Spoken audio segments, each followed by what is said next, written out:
thanks for joining, especially I think there's something going on TV tonight. I'm not sure, 32 minutes into the debate, I'm not sure how many stupid things have been said already. It's fun to look at what's going on here. You may realize that I'm not from here, I'm actually from France. I've heard you with a weird accent, a French one. I'm from France, I'm with the Eclipse Foundation.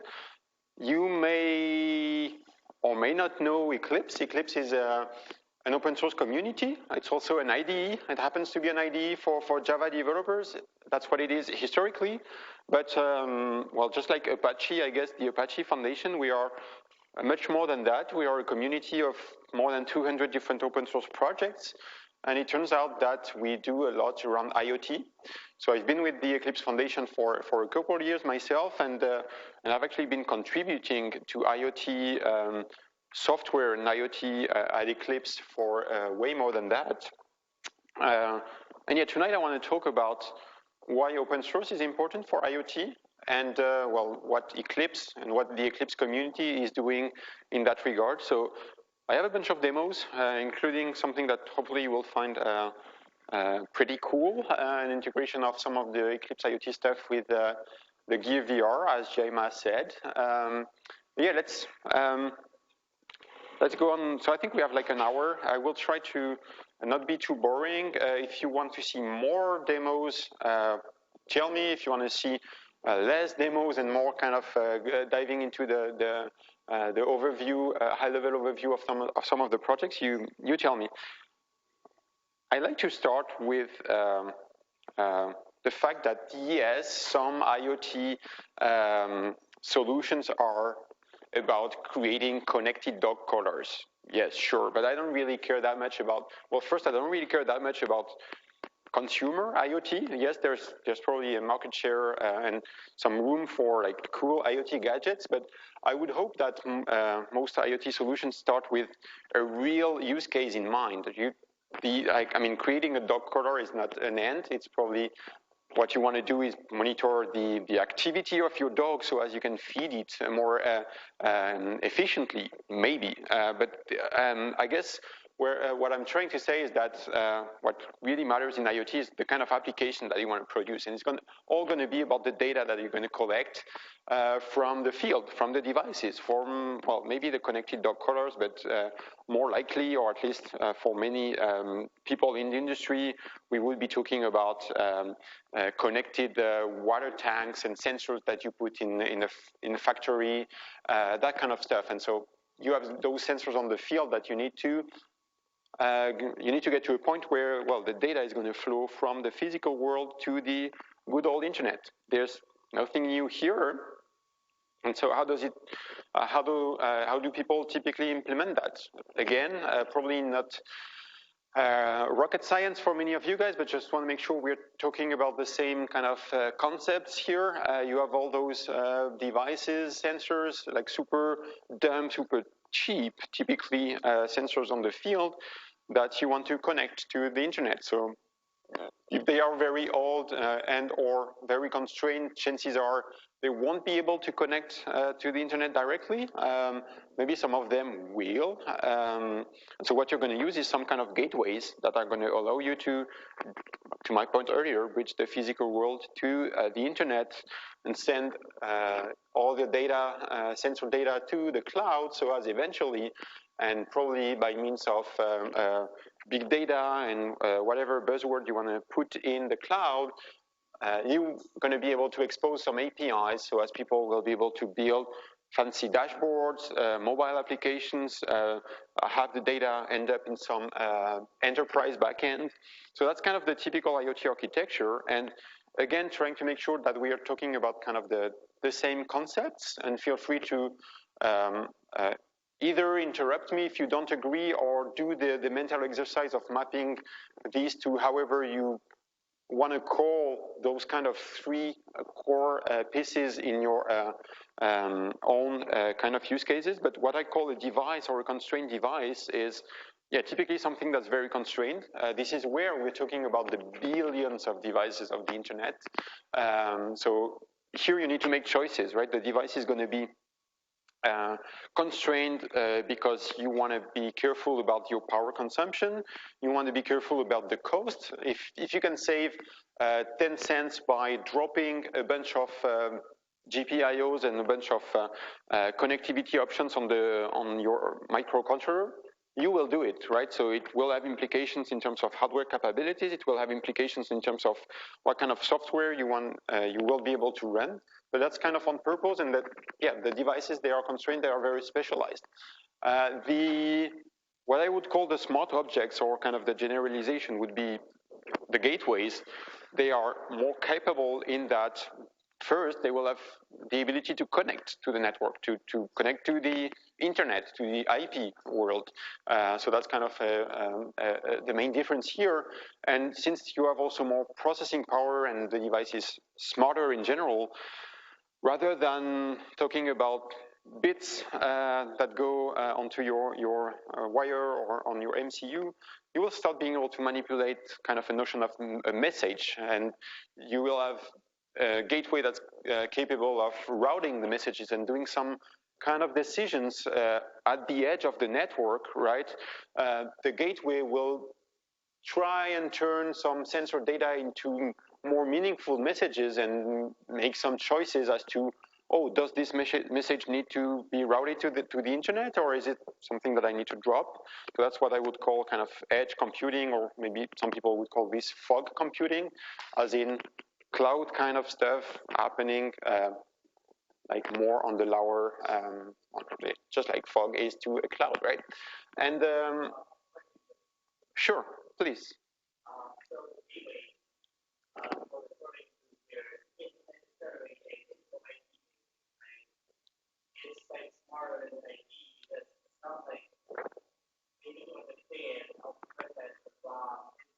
Yep. Yep, and I will get into more details as to what I see as being kind of the core functionality that each of the stacks, if you will, need to provide.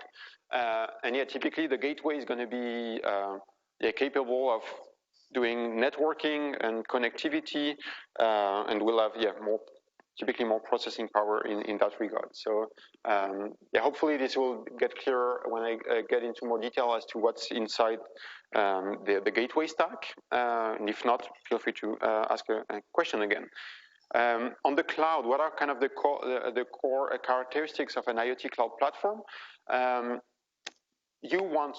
Although the devices and the smart devices are going to eventually make it to a cloud, because you want to store the data, you want to be able to do kind of business logic on the data, your cloud needs to be scalable, especially if you are talking about millions of devices. You need to scale, and you need to scale in two directions, I would say. You need to scale kind of horizontally. The more devices you will have, the more processing power you will need on your cloud, right? You need to be able to ingest all the terabytes of data, if you will. And you need also scalability, kind of vertical scalability, in that there might be different, verticals that you want to support. You will have home automation solutions as well as industry automation solutions. And maybe there, the way the data is being exchanged, the structure of the data is going to be different. So you need your cloud, your server components to deal with those differences, right? And at the end of the day, it's all going to be about integration. You want your IoT solution not only to do stuff on its own, your cloud solution, like data storage and security management, device identity management, but you also want to enable and to provide APIs so as others can kind of extend the cloud with new functionality. Just like think, and we will probably do more analogies in the rest of the presentation, but think internet, right? For internet to be successful, well, it's all about APIs. It's because people and platforms are exposing APIs that other people are building services that you basically never thought about before, and they are doing innovation for you because, you're exposing APIs for that. So yeah, let's try and dive a bit deeper into kind of each stack. And further on, we'll map those stacks to open source software that's out there and that you can use today for building your solution. So what do you put on a device? What do you need on a device? And again, device as in like super cheap, chip as in microcontroller, very limited capabilities. At a very minimum, you will need you want your software to be portable when you write a solution on an IoT device. Ideally, you want to make sure that if you want to switch from an ARM-based kind of microcontroller to an AVR-based kind of micro, you have some kind of portability. So hopefully there will be something somewhere in your device providing an hardware abstraction layer. I'm pretty sure you just tweeted. Should I retweet? My phone, you did? My phone vibrated. Yeah, I'm bad at multitasking. Hardware abstraction layer, that's kind of a functionality for a device. And then it's all about having a handful of protocols supported in the device. If you're building a beacon, you want to have BLE support in your device. If you're building a microcontroller that's going to be a pollution sensor in your car, maybe it's going to talk CAN bus to the rest of the peripherals within the car. And last but not least, and that's really the gist of it, the device is typically not is as simple as that, but you want to be careful and have some kind of remote management capabilities. Again, billions of devices, so billions of pollution sensors or whatever is your constrained device that you're building. You want to be able to upgrade the firmware of the device over the years should there be a security issue or that kind of stuff. So remote management is kind of an important part. Then we're moving into what I call a gateway, and I should make sure to call this gateway or smart object / gateway, as in could be a gateway as in almost a router kind of device, or any device that essentially has these kind of capabilities in addition to the ones I just mentioned would be what I would call a gateway / smart object. Here, as opposed to a constrained device where it's very likely that you're going to run one single very specialized application, on a gateway, you want to have more, you typically have more room and you want to have the capacity to run several applications. You want to be able to repurpose your smart object depending on your a given use case, and for that you have some kind of what I would call application runtime, be it a virtual machine or some kind of application container, and you're going to be able to leverage the remote management capabilities to manage the software that you're going to run on the device. And what you get in addition to a dumb $1 or $2 sensor is the ability to connect effectively to the internet.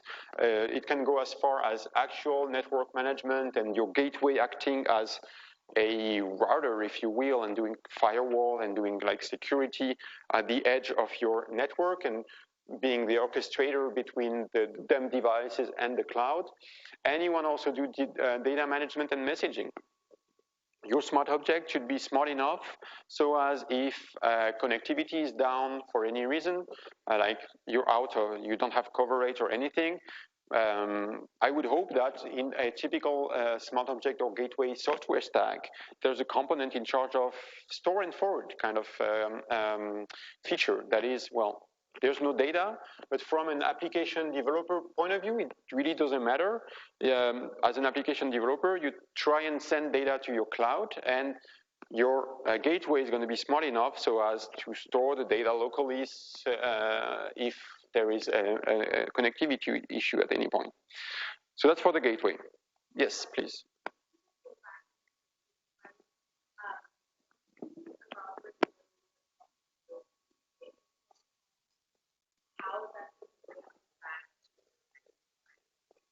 Okay, so the question is, how does the communication stack in a device relate to the one in a gateway? Well, I guess there, both the device and the gateway, at some point, they will need to support similar protocols. That is, if we go back to this slide, a solution might be, I was mentioning beacons, like Bluetooth beacons earlier.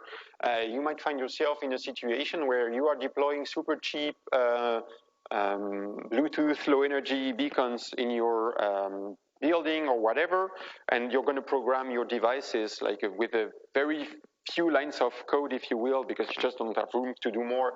So as the devices broadcast information about their position and whatever, and on the gateway, the kind of software that you're going to put is federate all the Bluetooth devices and use, again, a Bluetooth protocol stack to access the data, collect the data, maybe consolidate the data locally onto the gateway, do some kind of processing, filtering, that kind of stuff, and then use a more internet-oriented protocol to actually send data to the cloud. There you would have Bluetooth-based communication in that scenario, and there the gateway will use HTTP or a protocol like MQTT to effectively communicate to the cloud. So yeah, the constrained device, it's more likely that they're going to actually support what I would call field protocols like Bluetooth, Modbus, CAN bus, whatever. Whereas on the gateway, of course, it will need to support the field protocols to talk to the constrained devices, but it's also going to have a wealth of IP and internet-oriented kind of protocols. And then the gateway, the smart devices are going to make it to the cloud. You want to send your telemetry data, and or from the cloud, you want to send commands to the devices. So, of course, the cloud is going to need to support and to ingest all the data. The challenges here are going to be your cloud platform. And again, I'm not necessarily talking through kind of the prism of a consumer-oriented kind of device. Yes, if you're building a Nest kind of device, your cloud solution is probably going to be oriented towards supporting just Nest. So you're going to need to support only one protocol.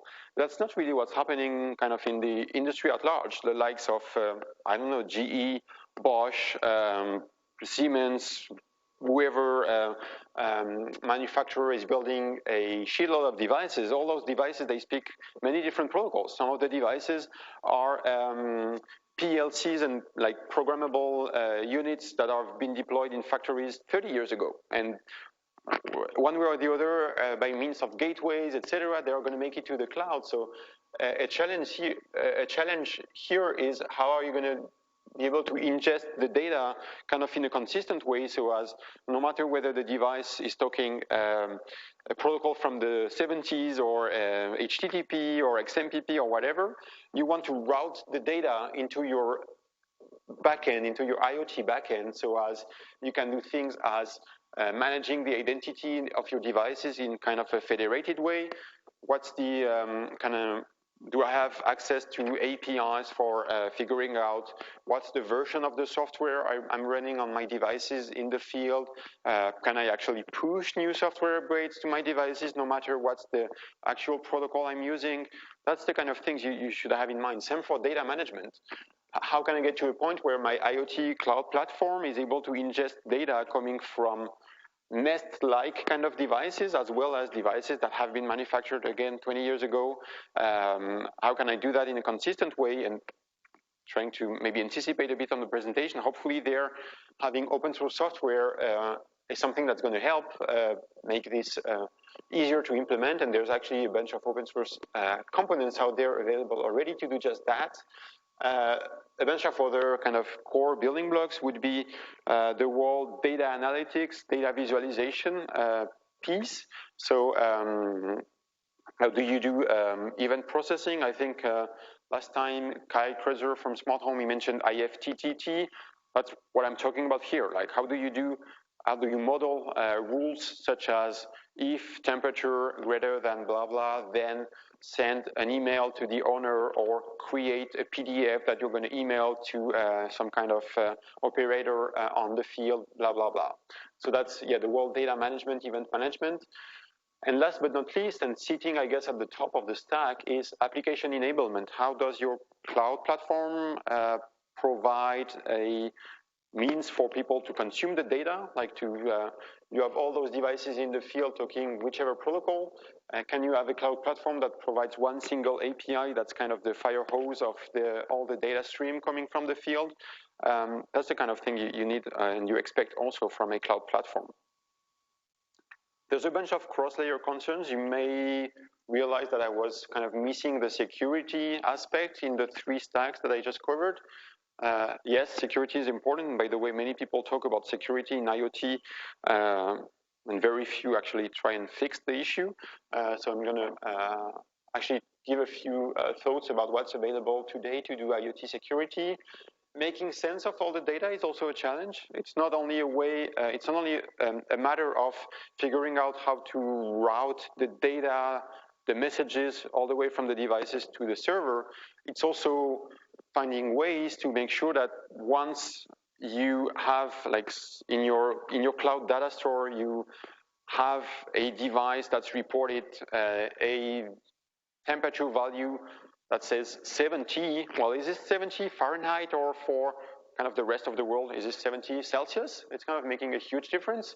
Are there techniques and open source solutions to help there? I'll try and give a few thoughts about that as well. And it's also about tools. When you build an IoT solution, well, especially, I mean, it's already tough, although I've tried to kind of simplify and oversimplify the typical IoT architectures. Still, there's going to be lots of pieces. You need to write software on the devices, on the gateways, etc. Are there tools available, or do you need tools to do simulation, debugging, trying to figure out if your solution is going to scale without having to effectively connect millions of devices to your solution? Can you find simulators, emulators, that kind of stuff? So that's also something that's needed, right? So yeah, trying to think about stacks. The idea here is, and trying to identify each of the piece and the components within a stack, where I'm getting is, not only, I mean, have I identified the stack, but I'm also strongly believing in open source and having open stacks, just like, to my point earlier, the internet is all based on open source, and you have, I don't know, the LAMP stack for doing Linux, Apache, MySQL, PHP. I know all the cool kids use Node and whatever these days, but still, in the LAMP stack, should you want to replace the MySQL bit by another kind of database, that's something you can do, and that's actually even thought like this. And so that's hopefully what should happen also for IoT. If in your IoT gateway stack, you're initially betting on protocol A for the actual communication layer, you should be able to replace the communication layer by another protocol further down the road without having to rethink your whole solution. Same if you want to your gateway to initially talk to AWS IoT, it shouldn't prevent you to switch to another cloud platform and another cloud stack further down the road. And there, open source, open standards are going to be important. Same where you're building your device solution or even like your gateway solution, it shouldn't be dependent on the choices you made in terms of hardware you're using, in terms of hardware platform, or in terms of cloud platform that you're using. So this is where I'm getting and moving more into how open source can help. Again, trying to do the analogy with the internet. I think history has shown that open source, it might sound like super simplistic, super stupid, but if you look at internet in the mid-90s, you had very cool shit being built by the likes of AOL, CompuServe, and you could do instant messaging and file transfer, etc., with super fancy UIs, and you could chat with, being an AOL customer, you could chat with other AOL users with super fancy UIs, and oh, you've got mail, kind of stuff. That was great, like really great. Although only if you were an AOL customer, it was very likely that you couldn't chat with someone using CompuServe. And then came Linux, Apache, and again MySQL, PHP, and people started to build the internet on open standards and started to provide kind of reference implementations in the form of open source software. That's basically what we're trying to build at Eclipse. We've been actually doing it for the past 5 years. Now we have a whole lot of companies part of the initiative and working on 25 plus open source projects.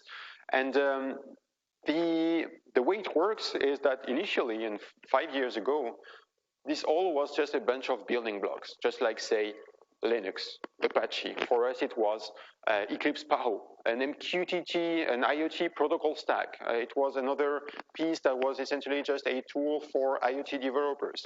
And then 5 years down the road, we actually get to a point where all those 25 plus building blocks actually they start to make sense altogether, and you can start using them to get basically an off-the-shelf solution for building a gateway solution, for building an IoT cloud. And so that's what I'm going to try and talk in more details right now. So device-wise, what does it mean? Well, there's a bunch of projects that actually map to the notions I was describing and the features you would expect from a device.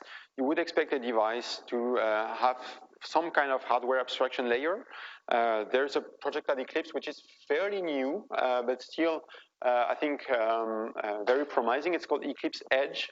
The idea is, in a nutshell, I'm pretty sure this is something that I'm not allowed to say as per the Android kind of trademark guidelines, whatever, but I would call it an Android for IoT, as in it's a very small subset of the Java APIs, but meant for microcontrollers. So it's meant to provide an abstraction layer. It happens to be implemented in Java, but that's kind of a detail. And then once you have this kind of common abstraction of what's a GPIO, what does it mean to access a GPS location, etc., you can start writing software that's not really going to be dependent on the actual microcontroller architecture you're going to use, no matter whether you use ARM or AVR, whatever, granted that you're able to port an actual implementation of Java on there, then you're good to go, and your software is going to stay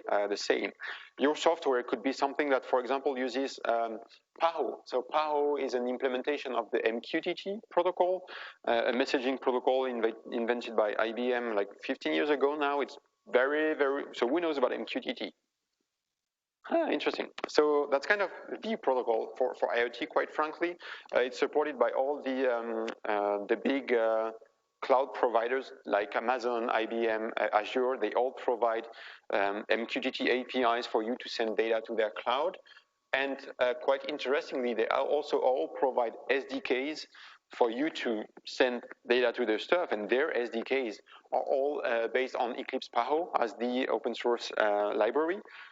So it's kind of also making a point of why open source is important, because you can very well start tinkering with the AWS IoT SDK and start sending data to the AWS cloud, and then you realize that the pricing model doesn't suit you, or for any reason you want to switch to another cloud platform. Well, you can still use your same client code and switch to another platform. You will use the same protocol and the same API, so that's pretty neat.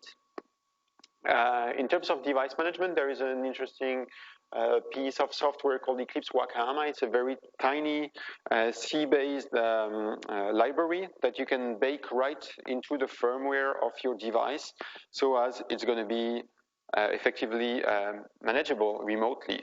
And by manageable, I mean you can upgrade the firmware, you can manage say the battery level of your device, and this is a standard. So that is, if you were to look at the devices from the cloud, as long as the device supports the lightweight M2M protocol, well, you start being able to do firmware upgrades. So you don't really care, again, to the point of hardware abstractions, you don't really care whether the device is a Cortex M0 from ARM or whether it's an Arduino. As long as it's lightweight M2M capable, and hopefully Wakayama is going to help you make it lightweight M2M capable, then you can do device management in a kind of consistent and agnostic fashion. So that's quite nice. There was a question.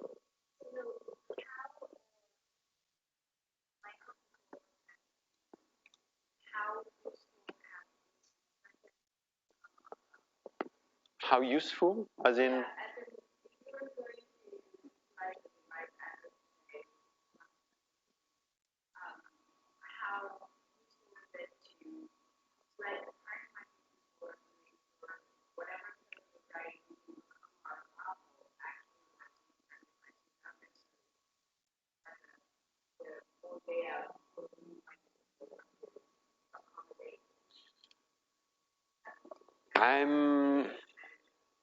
I'm not sure I'm getting the question right, but if the question is how easy it is to run this software without having to dive too deep into the internals of the microcontrollers, yes, both Wacom and Tahoe are meant to be super easy to port, as in they have very few dependencies to the actual hardware, and many people are porting Wakama on their, like the likes of Bosch, Intel, Sierra Wireless. They all want their devices to be manageable remotely, and so they take the code from Wakama and they use whichever tool chain they have to compile code for their microcontrollers, and they just port the Wakama source code onto their own firmwares, and they basically enable lightweight M2M connectivity in the device, or they enable MQTT connectivity in the device. So yeah, they're both meant to be super easy to port, and no later than a couple hours ago, I was chatting with some folks from Newstar, our hosts today, and they told me that, yeah, well, they are using Tahoe on a lot of different devices, and porting Tahoe has been straightforward, essentially, because it's small, it's written in super standard C code. So yeah, I'm not sure I got the question right. If I didn't, maybe we can chat more. Yeah.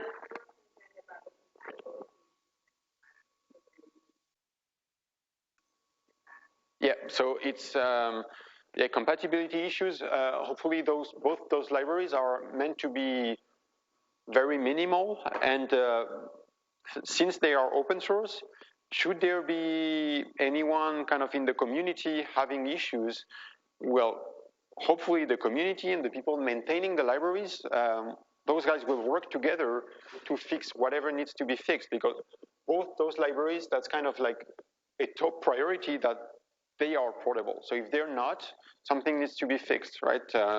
Just like, I don't know, I mean, people working on the HTTP standard or the TCP standard back in the days, if someone from a big telco or router company told them, you know what, there's just no way I'm going to be able to bake this feature into my thing, then they basically work together to fix whatever was the problem. So yeah, hopefully, like this is where open source helps get stuff that's easier to port, etc. Just like Linux, if you think about Linux, the community works on making sure that Linux is working on as many devices as possible, right? So I'll skip on the details about Eclipse Edge, but if you have more questions, I'd be happy to answer them after the presentation.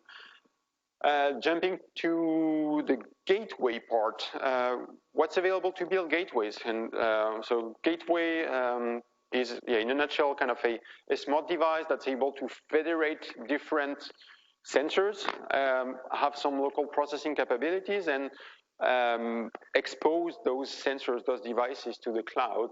So with a technology like Eclipse Cura, which I actually have running on my Raspberry Pi here, you can think of Cura as whatever is running on your Netgear router, DSL or cable router at home, kind of software. So that is out of the box.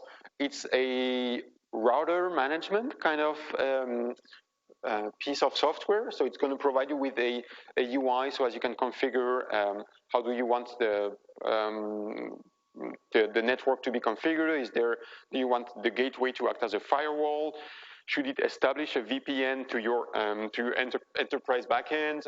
If the gateway has 3G or cellular connectivity, you might as well configure that. You might configure the gateway so as it uses Ethernet as kind of the primary bearer, and it falls back to cellular if there's a problem with the wired line. That's kind of the built-in features for Cura. But then it actually also provides a complete application framework for people to develop solutions. So on top of the router, if you will, you can install applications, and you can install those applications and manage them over the air. And the typical applications will be Cura running in on an industrial router, something that's like, I don't think I have a picture in my slide deck, but kind of a ruggedized version of the Raspberry Pi, something you would be able to put in a humid environment or a warm environment in a factory or in a car.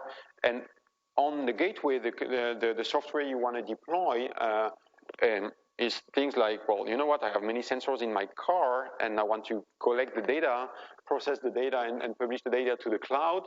I may want to expose some of the settings of my application to the web UI, the very same web UI that people are going to use to configure the network.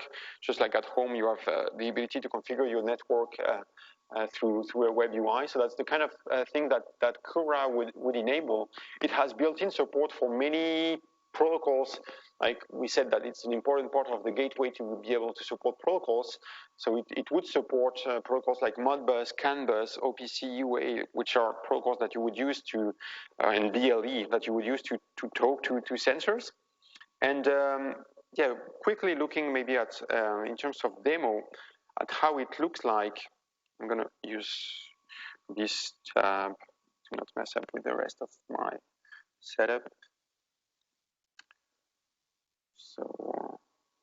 So this is me opening a web shell, a web UI, to manage my IoT device. So that would be the kind of UI that someone operating an IoT solution would be using. If I were to kind of troubleshoot one specific IoT solution being deployed, I would basically log into the device and directly have access to all the settings of the device, have access to the status of the device. So this is like live. My Raspberry Pi here is running, this is my gateway. It has actually a bunch of sensors as well, a temperature sensor, an LED.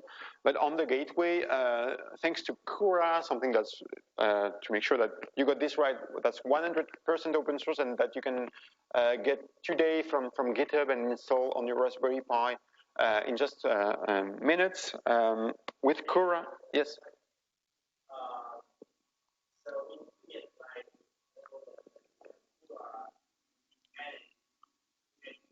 Correct. This is not. This. That's a very good catch. So let me kind of, where are my slides?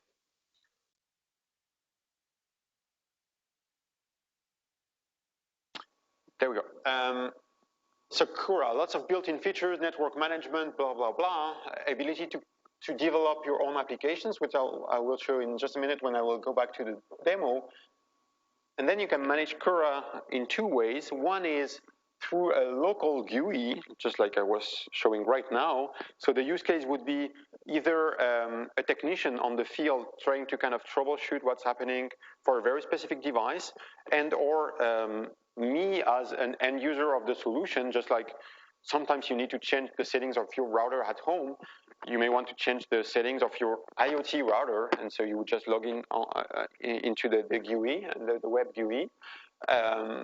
But then there's also the MQTT remote interface, and there, this is through a project called Eclipse Kapua, that you would basically use a cloud backend to manage not only one device, but actually a fleet of devices. And should you want to push a new firewall rule to 10 devices, you would do it over MQTT and by means of a completely remote headless kind of APIs.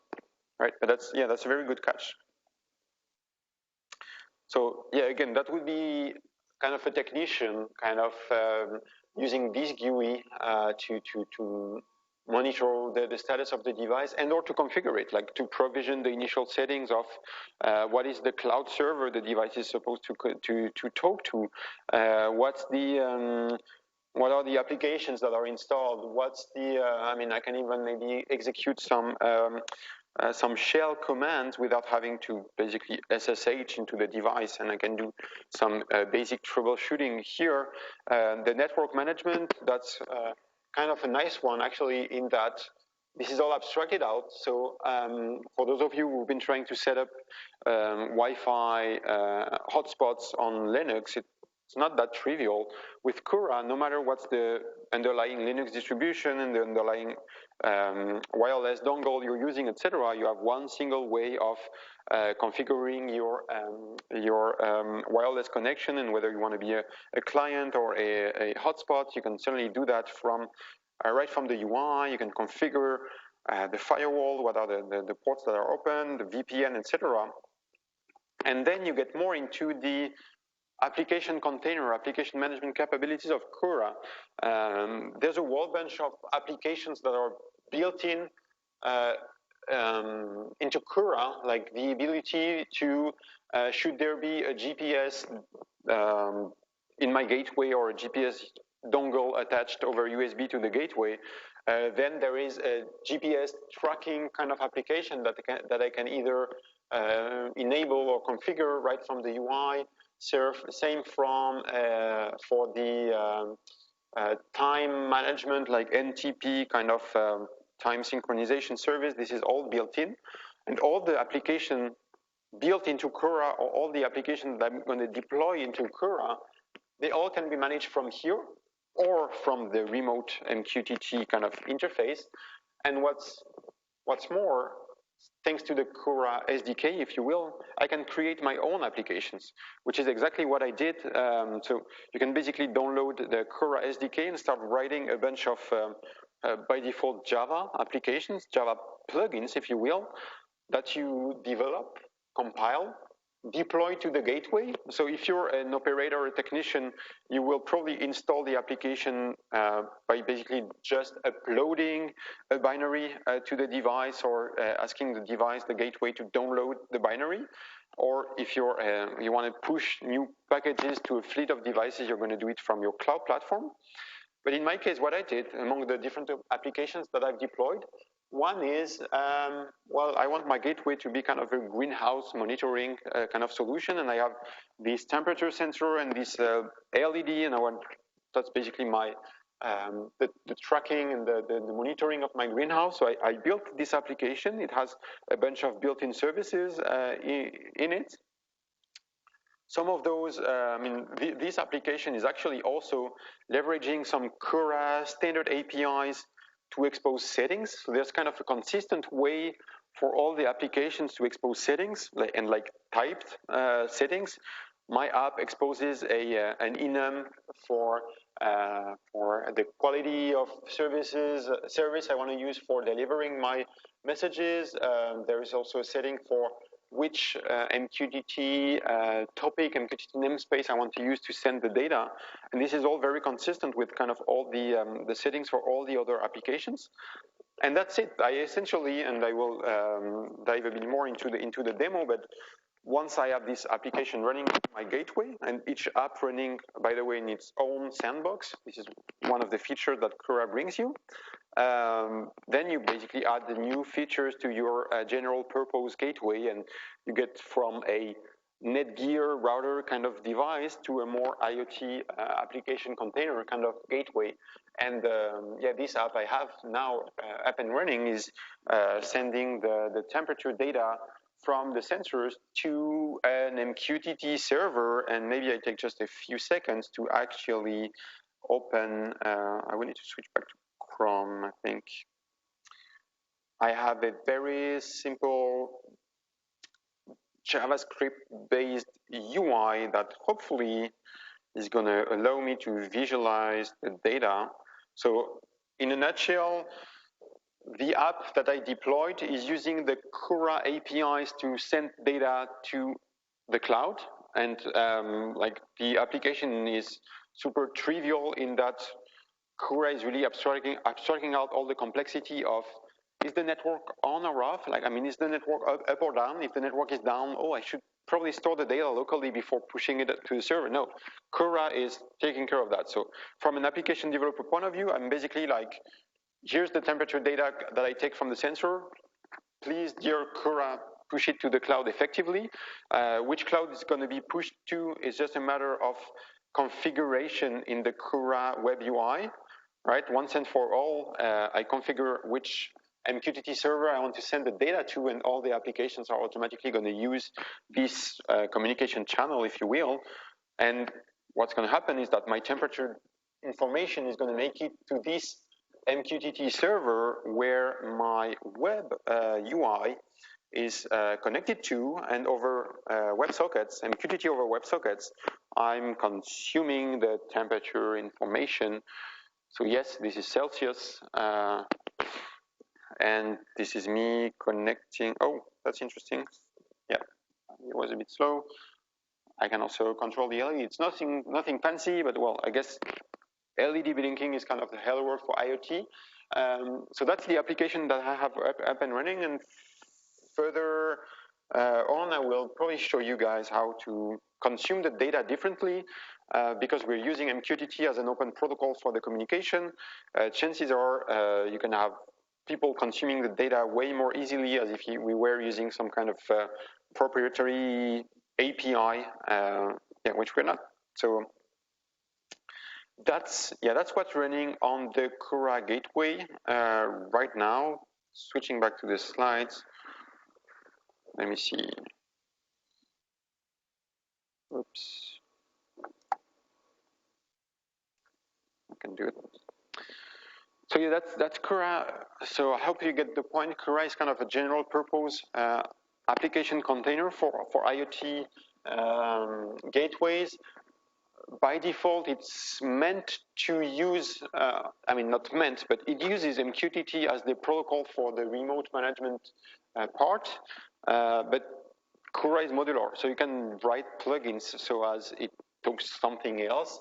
Like, for example, there are people from IBM and Microsoft, they wrote plugins so as you can, to my point earlier about modularity, if you want to replace the default MQTT stack that comes with Cura by an IBM Watson IoT stack, so as you connect your gateway to an IBM cloud, you can certainly do that. Just like you can replace all the other components by different plugins. Another, but I won't go into many details about that one, but a more kind of specialized variation of a gateway stack would be Eclipse Smart Home for building home automation gateways.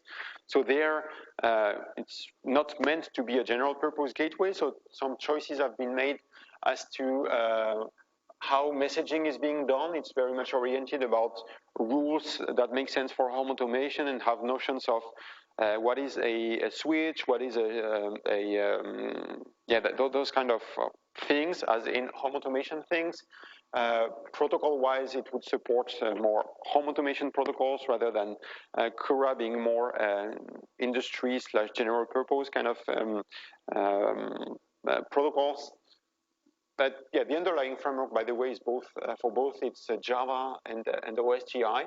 So yeah, that's what Smart Home does. If you have more questions, I'm sure the presentation from Kai Kreitzer, the Eclipse Smart Home project lead from last month at the meetup, is going to answer most of your questions.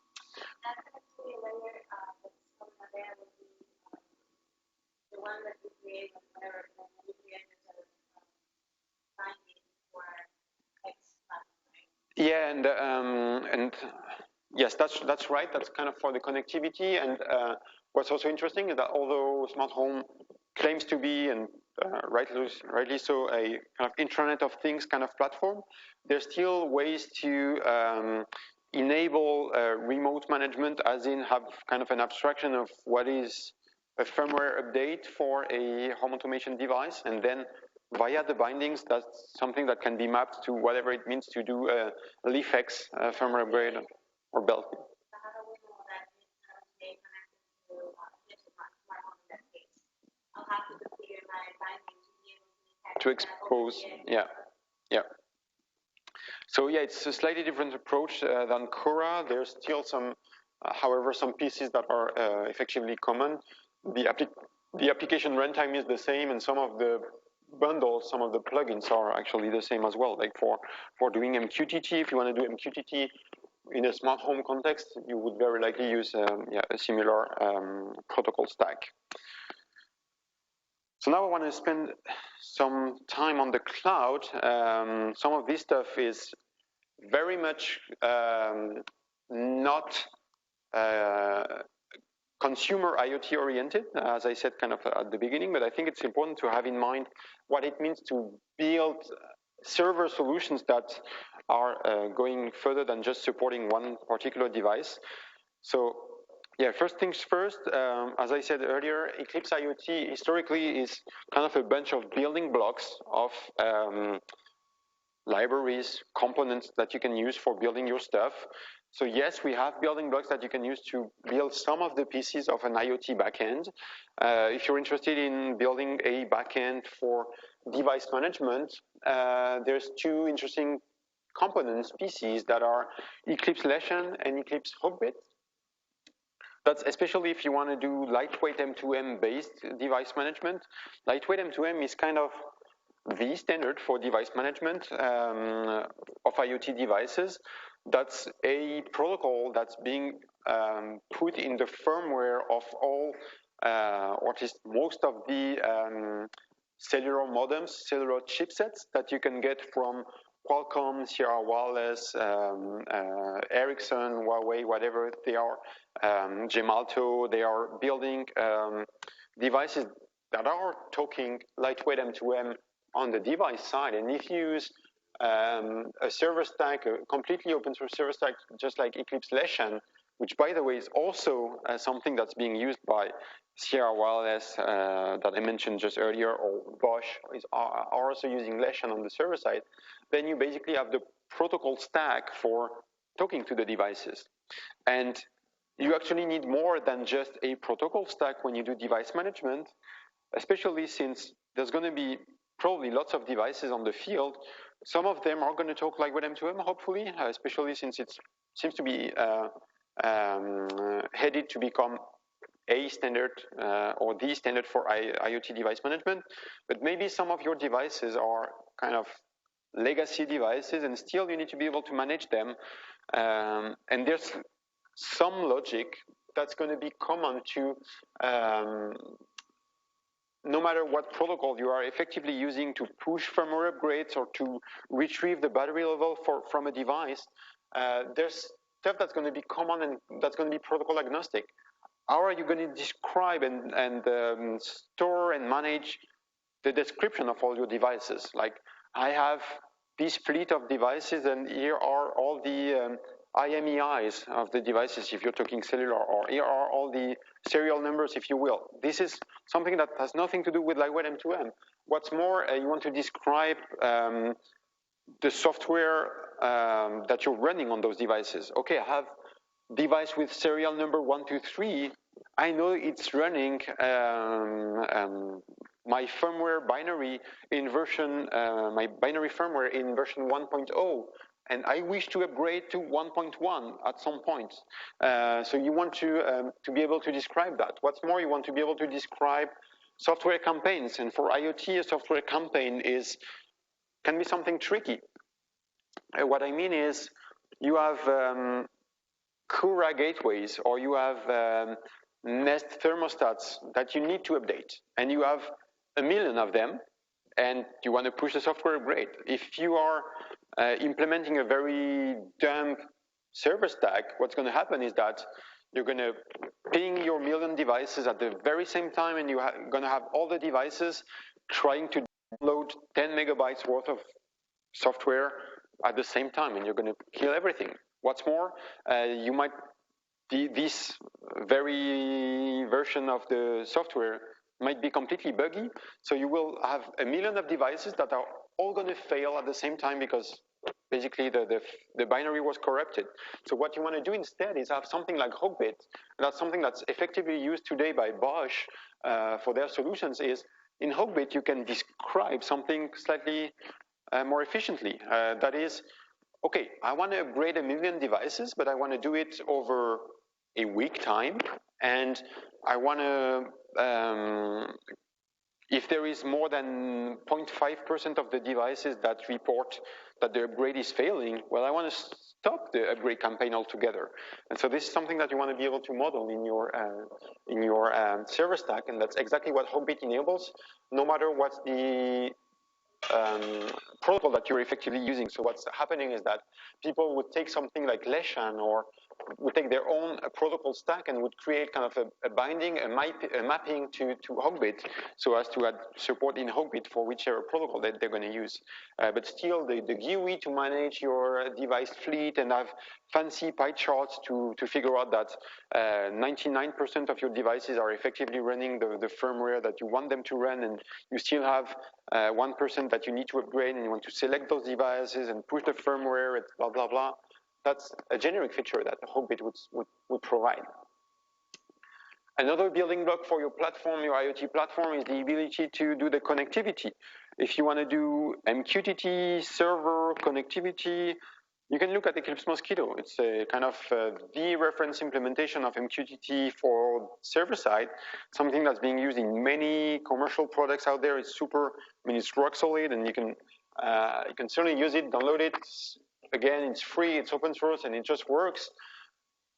And maybe with Mosquito and the two projects I mentioned before, you already have some building blocks for your IoT cloud. However, you're kind of missing the whole integration aspect. And there's just only a few things that you've covered. Like, yes, if you have an MQTT server, that's fine. You have the ability to decode MQTT data, but you really don't have a solution for storing the data. That's still kind of a missing piece, a missing building block.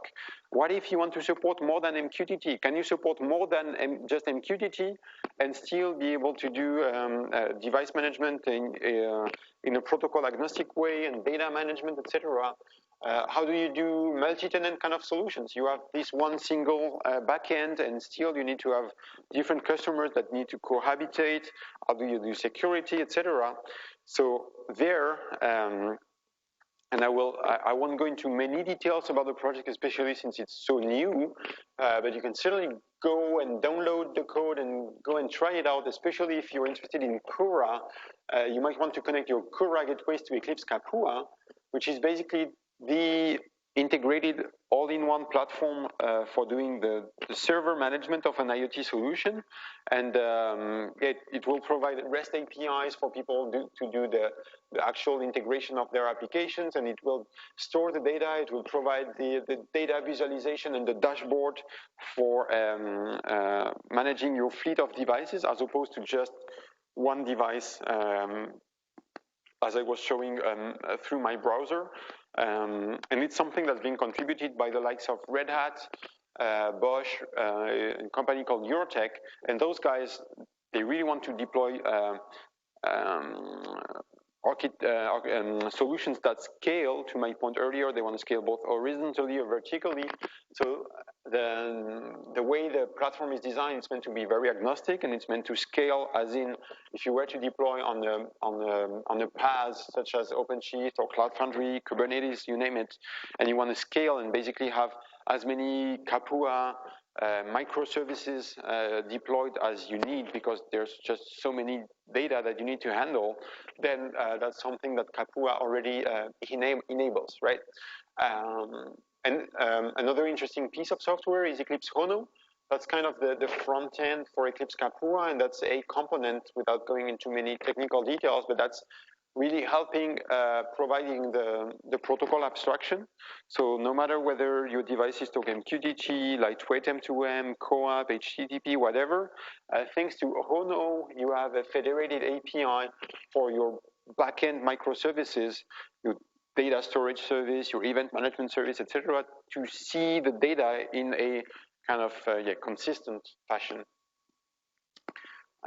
So yeah, Eclipse Kapua, I don't have a demo of how the UI looks like, but it's, again, if you're starting to tinker with Cura on Raspberry Pi, whatever, you might as well start up a Kapua instance somewhere on the server to start basically manage your Cura-based Raspberry Pis or devices, gateways over the air. So that's kind of the big picture of how a cloud deployment of the IoT stuff would look like, and that's the kind of solutions that the likes of Bosch or Eurotech, Red Hat are deploying today, and they're working together on making sure that whichever component they need to replace with their own commercial product that they have, that's a better alternative to whichever component, because, well, they basically sell licenses of a database, a data store, an event management solution. Well, they want to make sure that basically the architecture allows that. And this is how basically we enable an ecosystem of people who build components on top of the platform. Yep.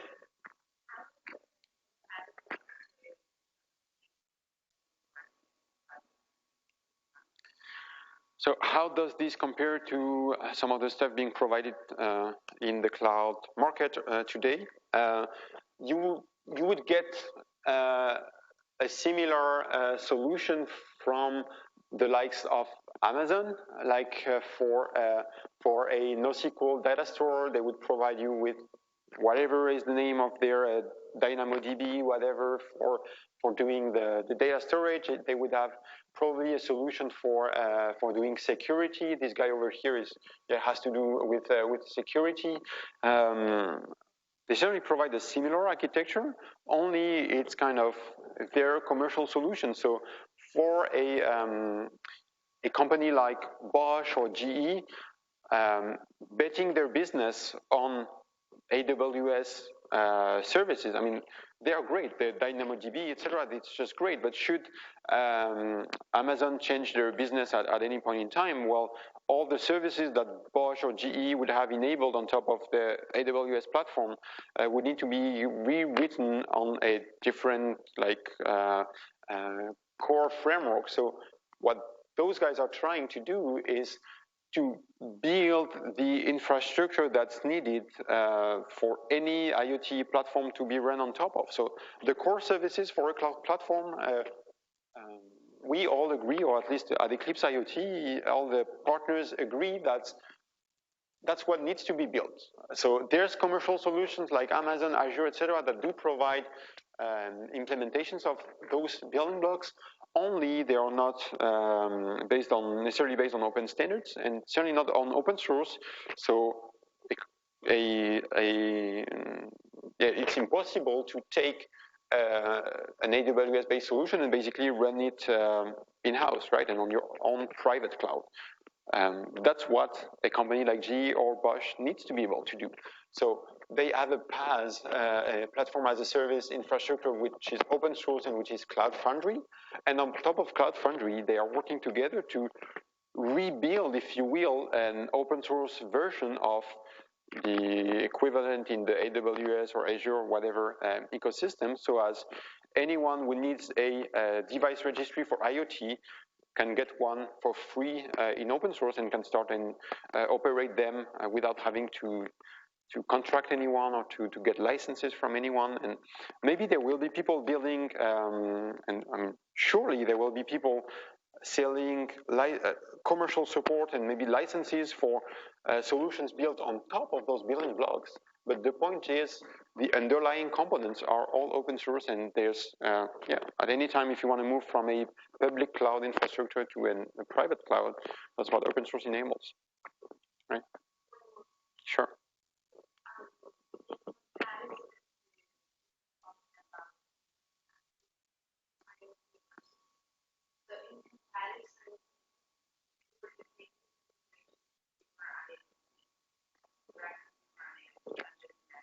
Yep.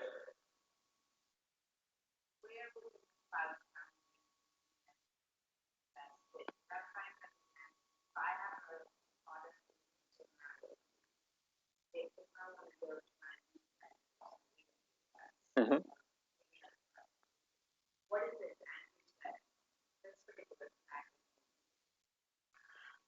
Well, depending on the kind of the consumer IoT use case, you might or might not want to be able to interface with the rest of the IoT. I mean, the whole point of IoT is that at some point you want to kind of federate and enable all the data, all the sensors, etc., to live in kind of the same ecosystem.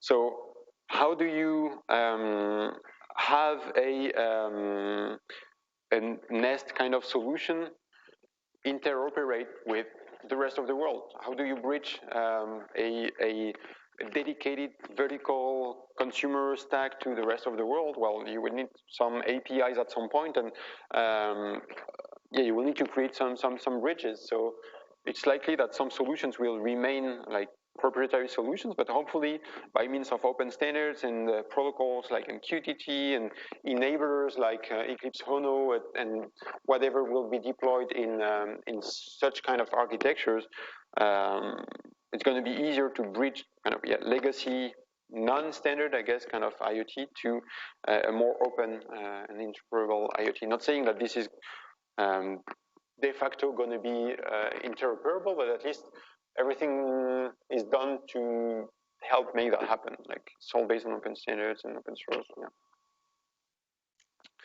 Yeah, just a few words about the cross-layer kind of concerns I mentioned at the beginning. Security-wise, yes, I said security is important. There's a bunch of projects at Eclipse that actually provide like transport layer kind of security. If you need to secure your communication channel with kind of SSL and etc., you can get. There's a bunch of implementations available at Eclipse that are again open source and for which the license is business friendly, which means basically you can take the code and you don't.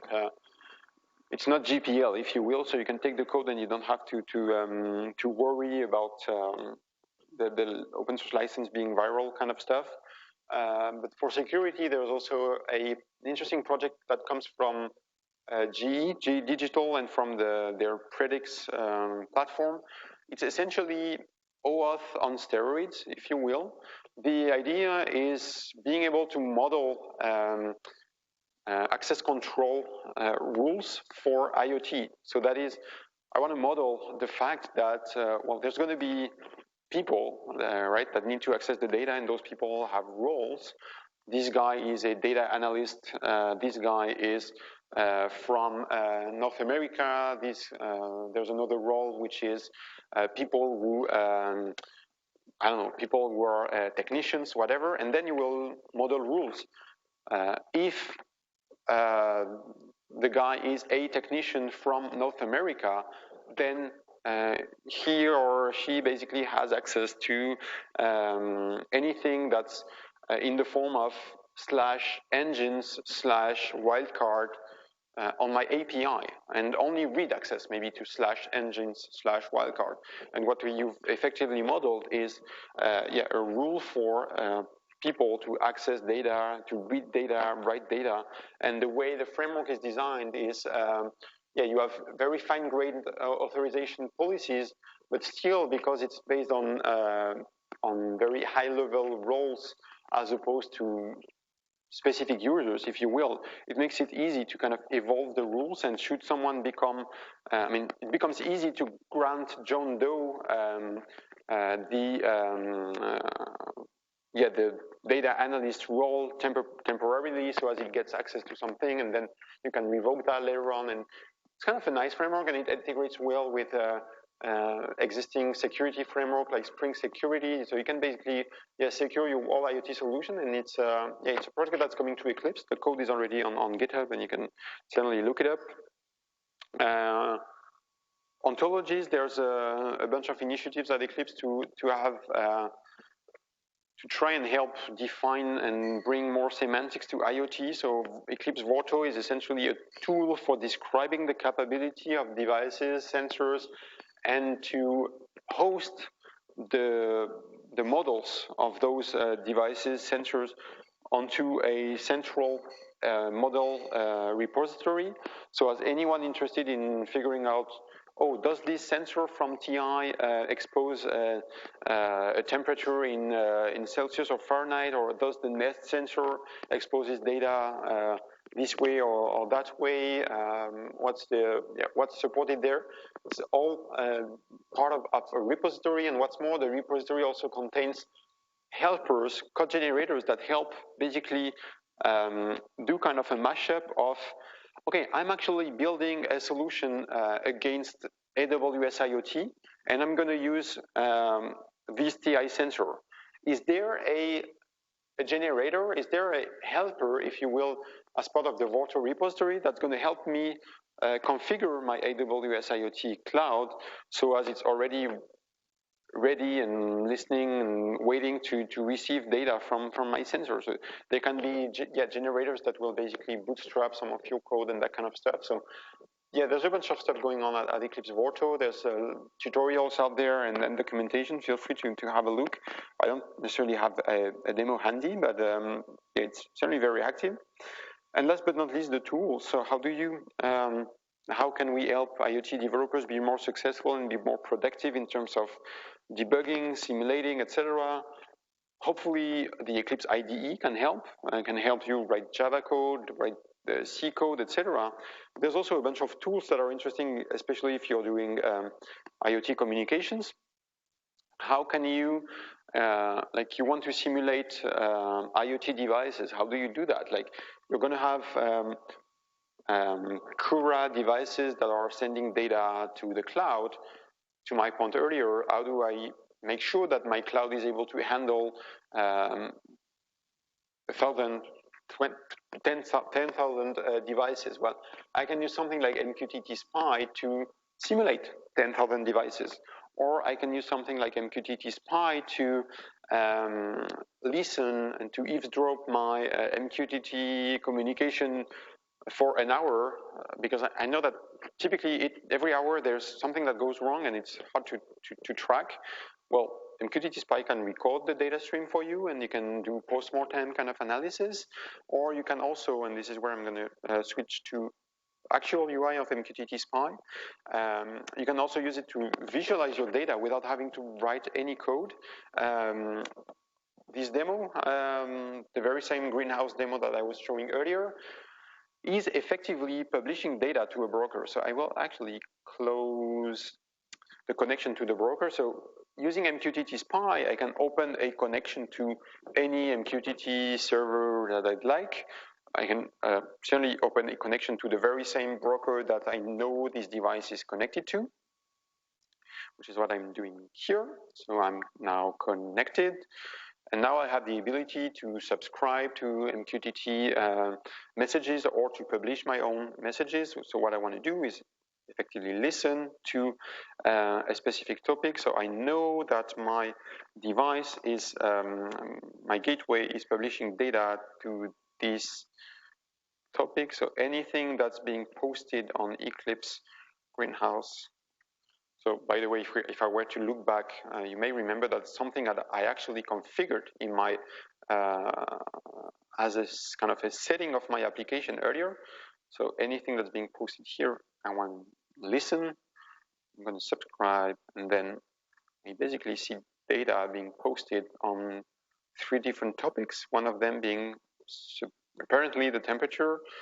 So right now there's 3 messages. If I were to warm the sensor a bit, oh, there's more, and the temperature seems to be, yep, this is increasing, and what's more, and again, without having to write any kind of code, the tool, again, open source, free, available today, you can just say, well, you know what, I know this is a numerical data, so I might as well try and ask MQTT Spy to display the data for me, which is exactly what it's going to do, and yep, that's the temperature, and that's me warming up the sensor, right?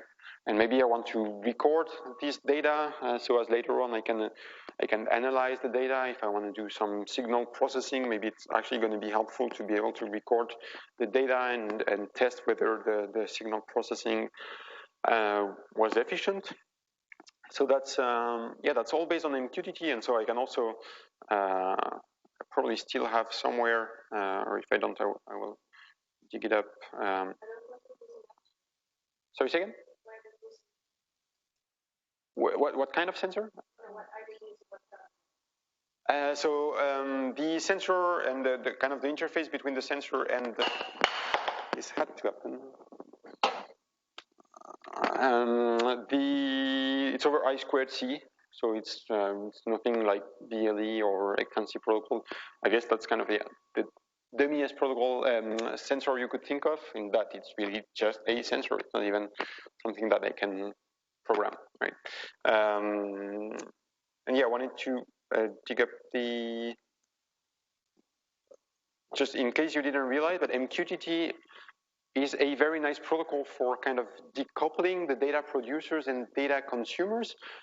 I should have a chart about MQTT, but the way it works is MQTT clients publish data to a broker, and the data is being posted on specific topics. And as you may have seen, the topics are structured hierarchically. And what happens is that anyone interested in consuming the data will be another MQTT client in your network that's going to subscribe and consume the data. But the point is, the app running here is essentially just sending data to the broker, and whoever is interested in consuming it will consume it. So one consumer is my web UI over here, which is displaying the temperature, and at the very same time, this other guy over here is also basically displaying the very same information. And later on, I have yet another MQTT client, which is my Gear VR, and that's going to basically display the data, and this time in a 3D environment. So I think that's basically it for kind of the technical part. I have a few more slides, and of course the VR demo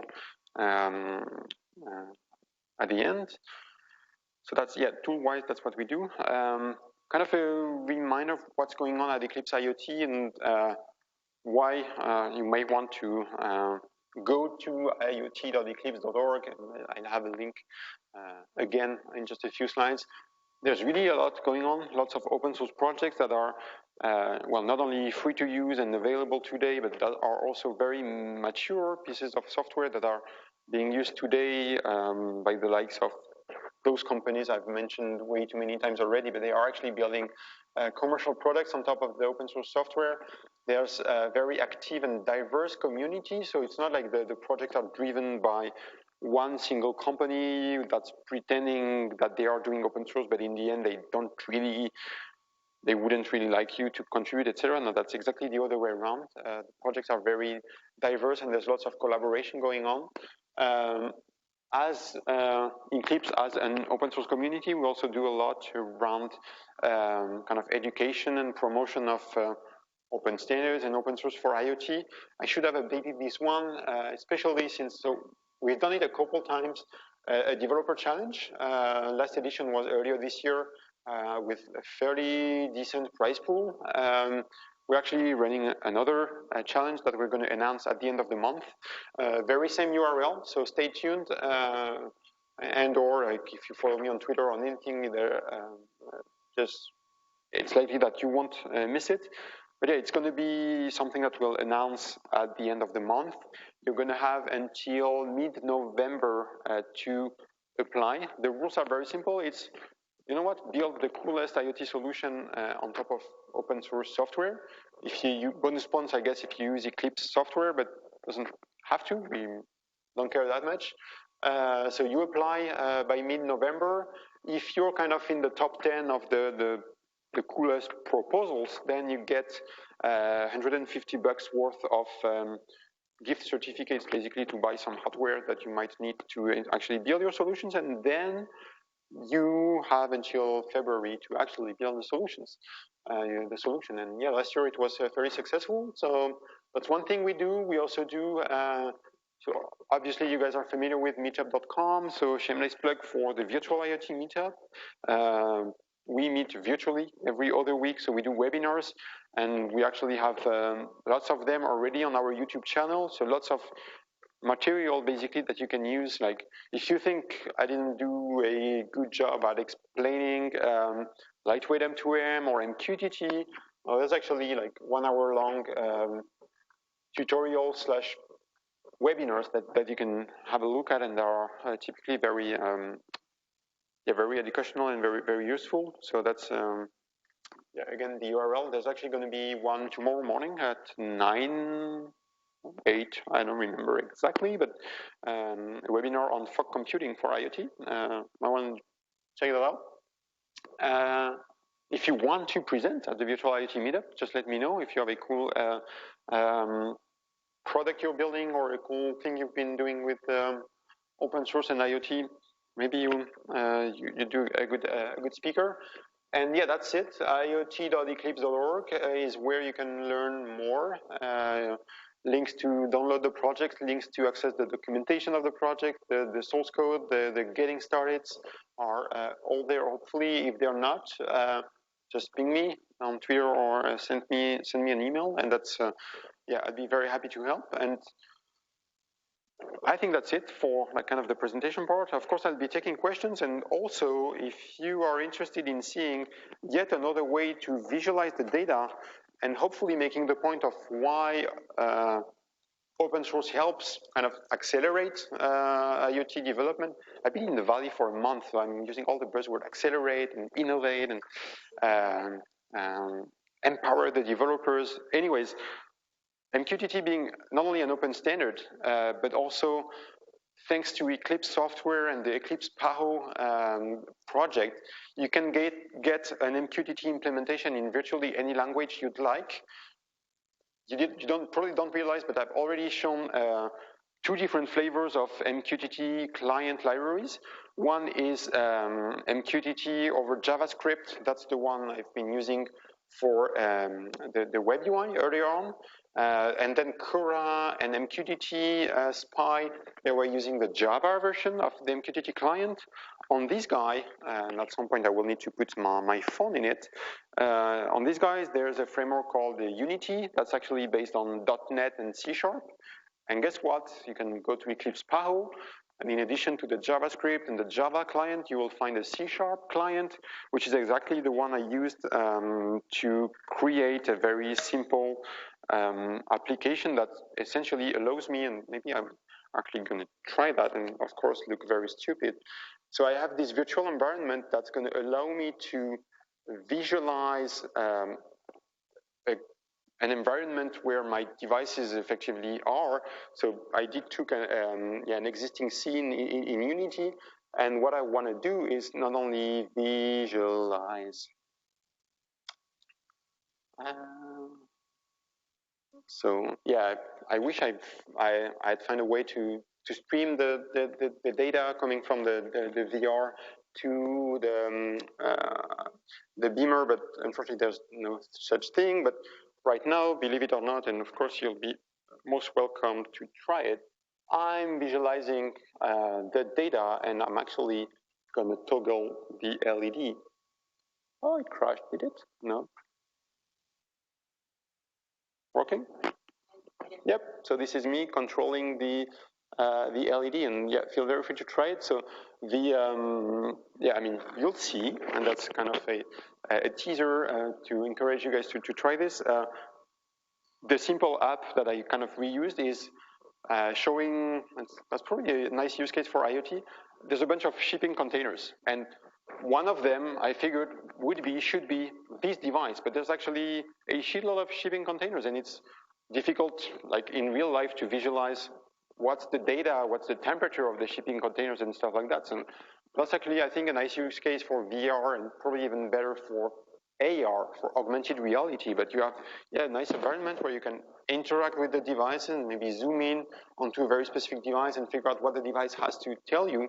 But it really took me like from zero knowledge whatsoever about Unity and C# to this hacked demo. It took me a couple hours, and same, yeah, the common ground there and the common denominator being open standards such as MQTT and open source implementations such as the ones that are available in Eclipse PAHO. So yeah, feel free to try the demo out, and I think that's it for my presentation. So questions, I'd be happy to answer.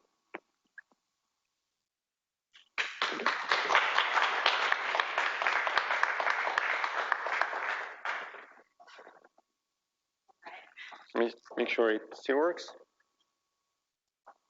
Yep.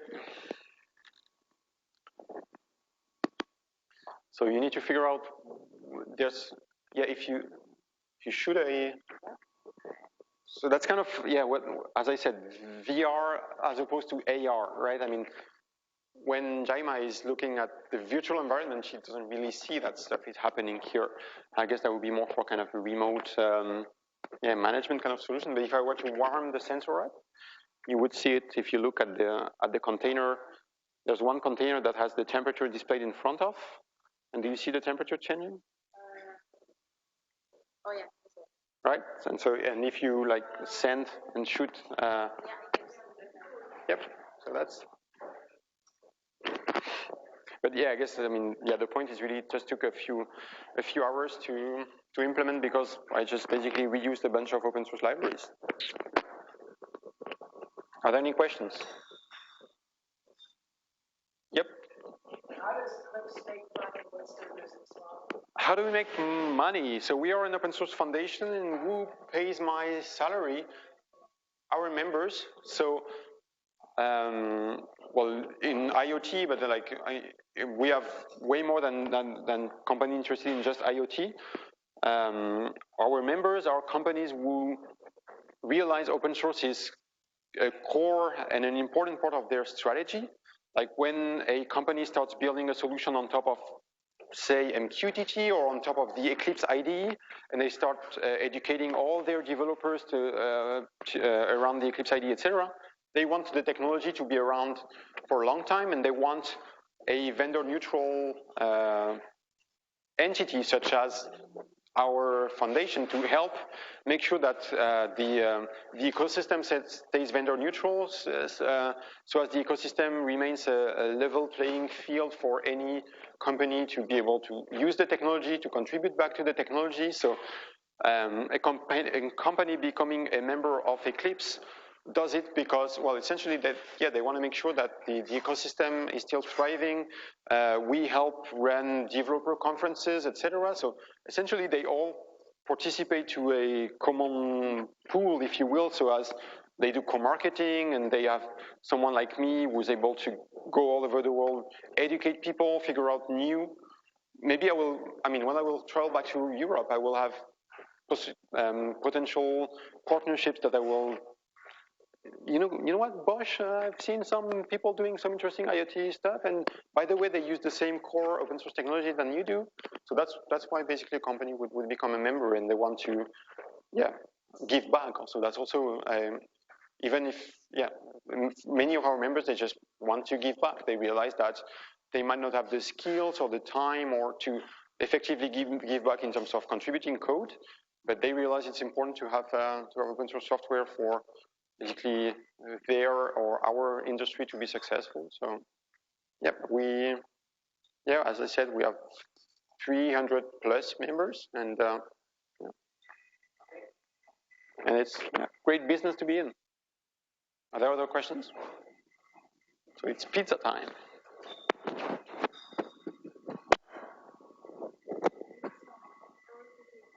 Oh yeah, sure. Let me see if it's not in a standby mode or anything yet. You should be good. So, well, you should figure.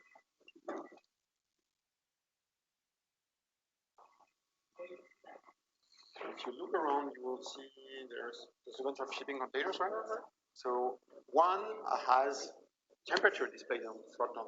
I think it might be on the right hand side. Oh, yeah. Right, and so that's the actual temperature. If I am to warm up the sensor, I see. And there's a button over there on your, so if you don't mind. Yes, but you can shoot. So if you, yep, you're actually switching the LED. Maybe you can. Yep. So that's super stupid, I guess, like as a first proof of concept. But I was really surprised to see that out of the box the Eclipse Power library just worked. And,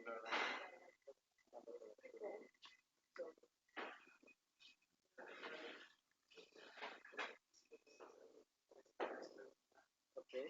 So, yeah. So, yeah, bunch of shipping containers. One has the temperature display on front of. Yeah. Right? Yep. So, let me try and change the temperature for you. So you should see the temperature moving.